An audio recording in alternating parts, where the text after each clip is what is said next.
Halo guys, selamat siang dan selamat datang di channel saya. Channel saya ini adalah channel bernama Iqbal Faruqi, dan di YouTube saya kali ini adalah membahas tentang komunikasi dalam sebuah bisnis. Komunikasinya ini tentang perihal apa? Yaitu tentang bagaimana pembicaraan tentang antar marketing nih dengan calon atau bisa dibilang konsumennya.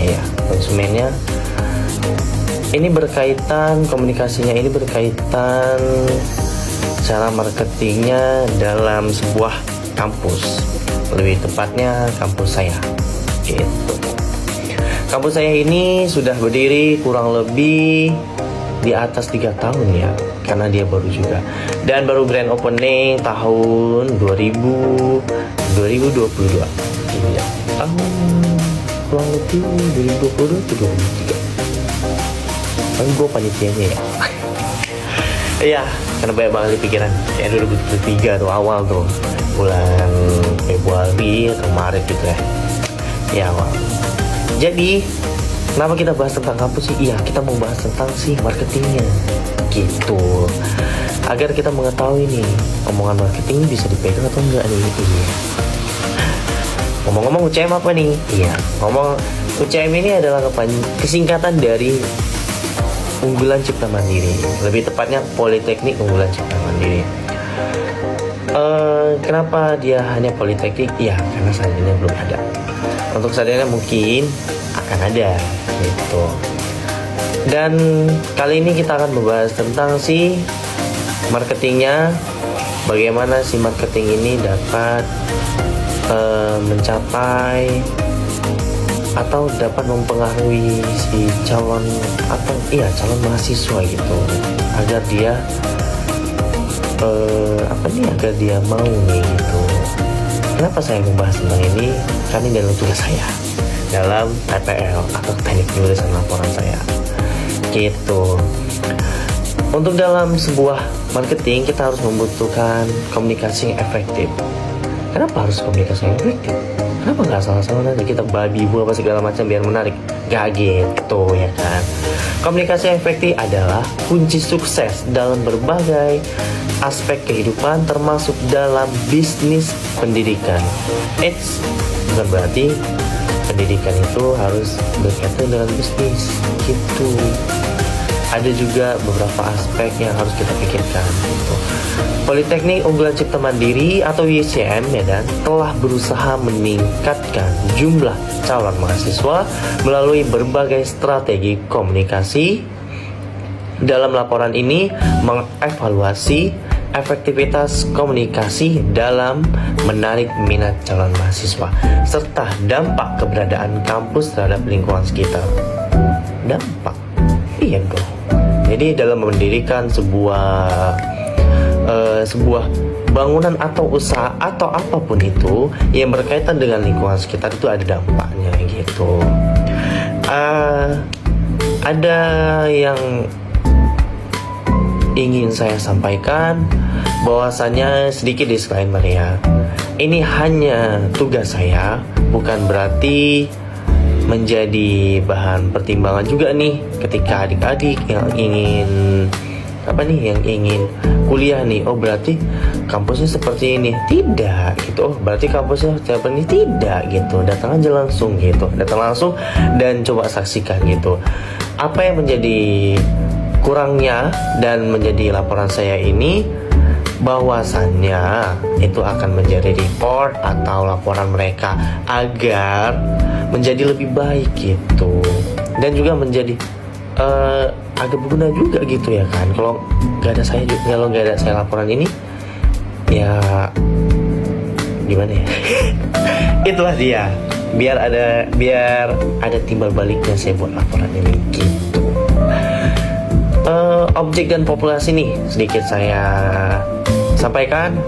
Objek penelitian ini adalah mahasiswa yang telah berada di dalam kampus tersebut. Kenapa yang telah berada? Kenapa tidak berada? Ya logika aja. Kan udah di dalam nih, berarti kan agar tahu nih kesannya bahwasannya sesuai nggak nih omongan marketing gitu, A I U E O nya gitu, sesuai nggak apa omongan marketing ini tiba sampai di kampus gitu. Mencakup 30 mahasiswa yang telah menggunakan fasilitas kampus. Seluruh mahasiswa ini menjadi subjek penelitian dengan menggunakan teknik sampel jenuh. Ya, untuk adik-adik yang bakal masuk nih kuliah pelajar itu. Oke. Pengumpulan data dilakukan melalui pengamatan langsung di kampus dan wawancara dengan responden menggunakan kuesioner yang disebarkan melalui Google Form. Kuesioner dirancang untuk mengumpulkan pandangan dan pengalaman mahasiswa terkait fasilitas yang tersedia di kampus. Gitu. Analisis data. Data dianalisis menggunakan pendekatan kualitatif melalui wawancara dan kuesioner. Pendekatan ini memungkinkan peneliti mendapatkan wawasan mendalam tentang persepsi dan pengalaman mahasiswa terhadap fasilitas kampus, sehingga dapat memberikan evaluasi komprehensif terhadap fasilitas yang tersedia dan memberikan masukan untuk pengembangan fasilitas di masa depan, terutama untuk adik-adik yang akan masuk nih di kampus tersebut gitu. Kenapa harus ada teknik penulisan laporan ini? Kenapa gitu? Apakah ini memberi dampak negatif bagi kampus? Tidak gitu.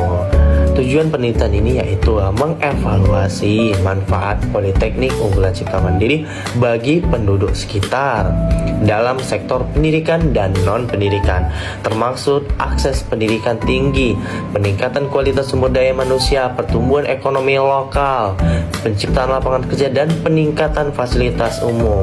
Sedikit saya garis bawahi, pertumbuhan ekonomi lokal ini berarti memang sudah kita ketahui, macam ada kantin di pinggir jalan, itu kan berdampak nih. Di sekitar kampus saya ini memang ada tuh warung kecil. Sejak ada kampus tersebut dan ada muridnya, dia itu katanya setelah saya wawancarai, dan memang jelas sih pendapatan dia itu lebih tinggi gitu dibandingkan yang sebelum-sebelumnya gitu. Dan juga penciptaan lapangan kerja, jelas dong gitu, ada banyak dosen yang akan dikerjakan di situ, dan juga banyak petugas lainnya, entah itu bagai cleaning service ataupun lainnya gitu. Tujuan penelitian yang kedua yaitu menganalisis efektivitas metode komunikasi tim marketing Politeknik Unggulan Cipta Mandiri dalam menarik calon mahasiswa melalui sosialisasi langsung, seminar, media sosial, dan kampanye informasi. Strategi yang ramah, transparan, dan informatif bertujuan untuk memberikan gambaran yang jelas tentang program, studi, fasilitas, dan prospek karir, sehingga mendorong masyarakat untuk melanjutkan pendidikan di Politeknik Unggulan Cipta Mandiri. Ini jelas lah ya tujuan penelitiannya ini. Kita harus sama, transparan dan informatif gitu. Ini di berbagai kegiatan marketing Politeknik Unggulan Cipta Mandiri sudah cukup sering ya berkegiatan dan mensosialisasi tentang kampus ini gitu.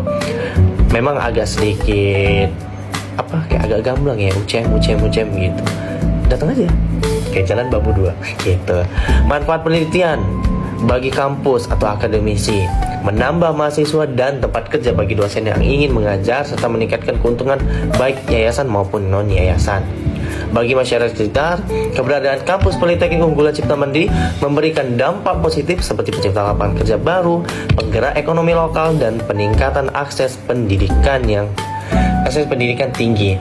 Kampus juga berkontribusi pada peningkatan kualitas sumber daya manusia melalui berbagai program pendidikan dan pelatihan. Dengan komunikasi yang transparan dan efektif, masyarakat termotivasi untuk melanjutkan pendidikan di Politeknik Unggulan Cipta Mandiri. Gitu.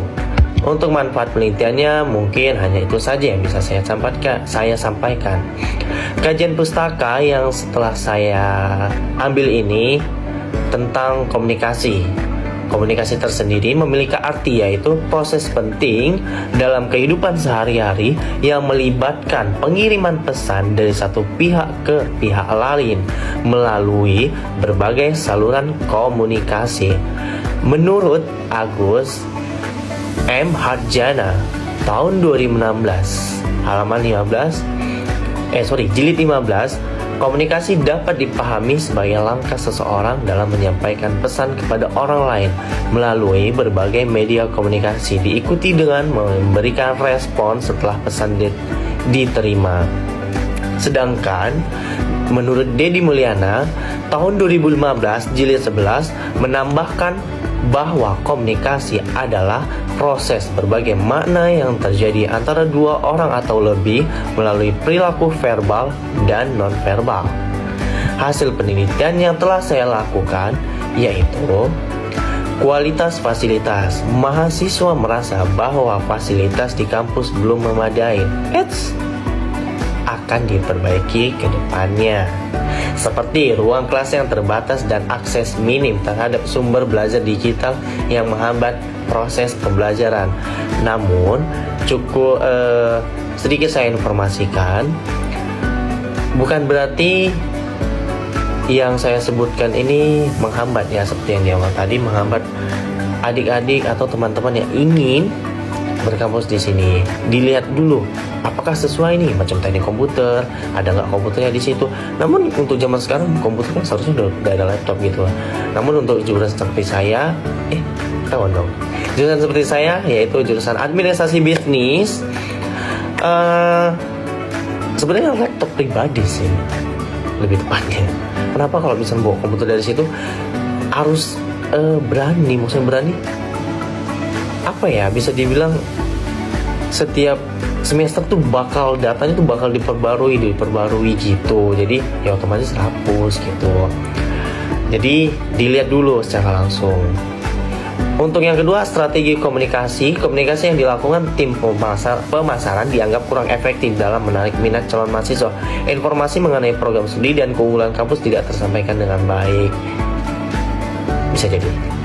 3. Pengaruh ekonomi. Keberadaan kampus Politeknik UCM memberikan dampak positif bagi ekonomi lokal seperti penciptaan lapangan kerja dan peningkatan fasilitas umum. Kesimpulannya, kurangnya fasilitas belajar mengajar di kampus Politeknik UCM menjadi kendala signifikan dalam mendukung kegiatan akademik. Hal ini berdampak negatif terhadap proses pembelajaran dan pengalaman mahasiswa. Strategi komunikasi yang kurang efektif membuat calon mahasiswa kurang mendapatkan informasi yang jelas tentang keunggulan kampus dan prospek karir. Untuk rekomendasi, apa sih? Peningkatan fasilitas. Memang perlu ada ini ya, peningkatan fasilitas belajar mengajar, ruang kelas, laboratorium, dan akses ke sumber belajar digital untuk mendukung proses pembelajaran yang lebih baik. Yang kedua, perbaikan strategi komunikasi. Tim pemasaran perlu mengembangkan strategi komunikasi yang lebih efektif dan terpadu. Informasi mengenai program studi, fasilitas, dan prospek karir yang harus disampaikan dengan jelas dan menarik untuk menarik minat calon mahasiswa.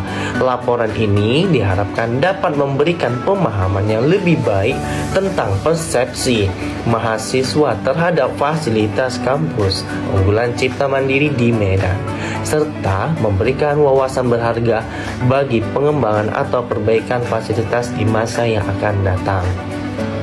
Jadi teman-teman, sudah saya simpulkan dan saya jelaskan juga secara terperinci bagi teman-teman juga nih yang ingin kuliah di kampus Politeknik Unggulan Cipta Mandiri, silahkan datang di Jalan Bambu. Bisa tengok di map tuh, Jalan Bambu Poltek UCM atau kampus UCM gitu. Di Google udah ada dan juga di berbagai sosial media kita pun sudah ada, di Instagram juga ada. Jadi sedikit itu saja pengumpulan tentang teknik penulisan laporan saya. Lebih dan kurang saya mohon maaf. Jika ada sakit hati yang saya sampaikan, jangan dimasukin ke hati, namun hempaskan saja. Lebih dan kurang mohon maaf. Wabillahi taufik wal hidayah. Wassalamualaikum warahmatullahi wabarakatuh. Selamat siang.